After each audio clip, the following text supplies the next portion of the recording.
नमस्कार दोस्तों, NI information में आपका बहुत बहुत स्वागत है। तो दोस्तों, आज मैं बात करने वाला हूँ चाइना की 9 डैश पॉलिसी क्या है।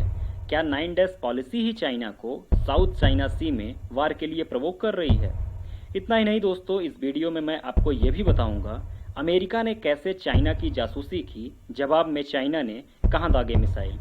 सब कुछ बहुत डिटेल से बताने वाला हूँ, तो वीडियो के एंड तक बने रहें।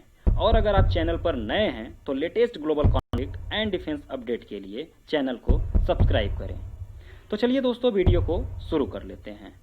9 डैश लाइन दक्षिण चीन सागर में चीन द्वारा खींची गई एक काल्पनिक रेखा है। चीन इसी काल्पनिक रेखा के बिहाफ पर साउथ चाइना सी का लगभग 80% हिस्सा क्लेम करता है। स्ट्रेटजिक पॉइंट ऑफ व्यू से यह रीजन बहुत महत्वपूर्ण है।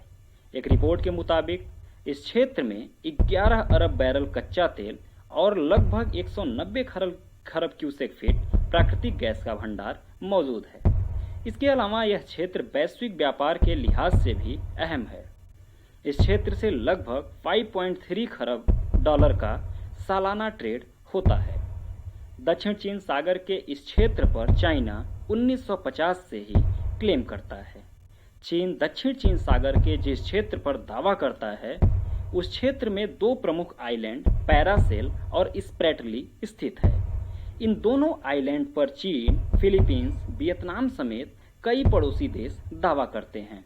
दरअसल वियतनाम तथा फिलीपींस इन द्वीपों पर अंतर्राष्ट्रीय समुद्री कानून के तहत दावा करते हैं। अंतर्राष्ट्रीय समुद्री कानून के तहत कोई तटवर्ती देश अपने बेस लाइन से 200 नॉटिकल मील तक फैला होता है।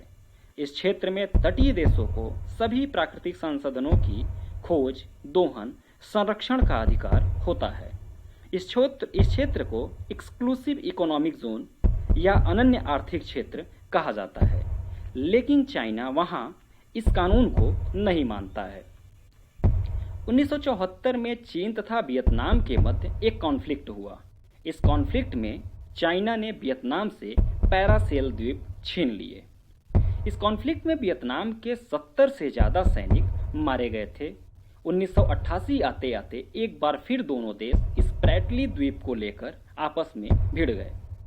इस टकराव में भी वियतनाम के लगभग 90 सैनिक मारे गए थे।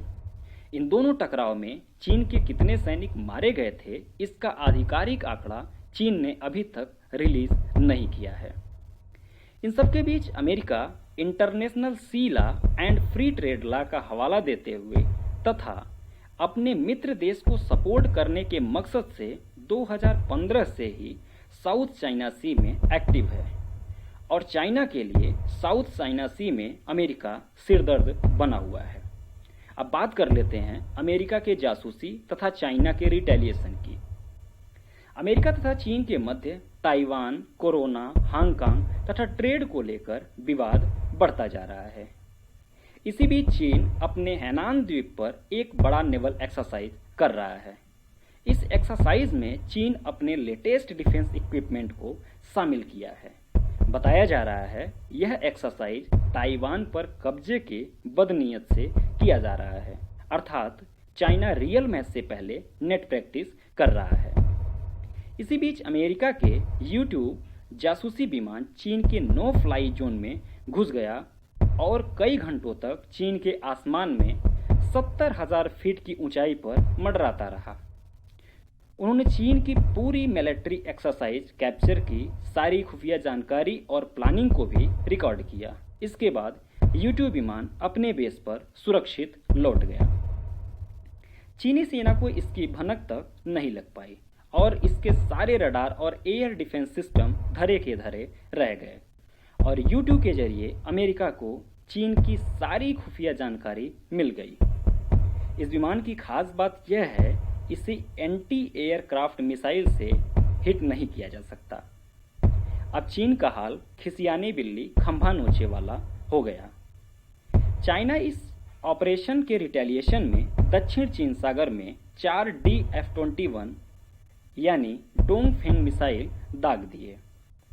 यह missile medium range ballistic missile है। इसे एयरक्राफ्ट कैरियर किलर मिसाइल भी कहा जाता है। चीन ने इसका विकास एयरक्राफ्ट कैरियर को निशाना बनाने के लिए विकसित किया है। अमेरिका यहीं नहीं रुका, फिर उसने अगले ही दिन उसी हाइनान द्वीप पर जहां चीन नेवल एक्सरसाइज कर रहा है, वहां पर अमेरिका ने अपने RC-135 विमान को भेजकर एक बार फिर जासूसी की। इसके रिटेलिएशन में चाइना कुछ नहीं कर सका। इस विमान को अमेरिका ने अपने बेड़े में 60 के दशक में शामिल किया था।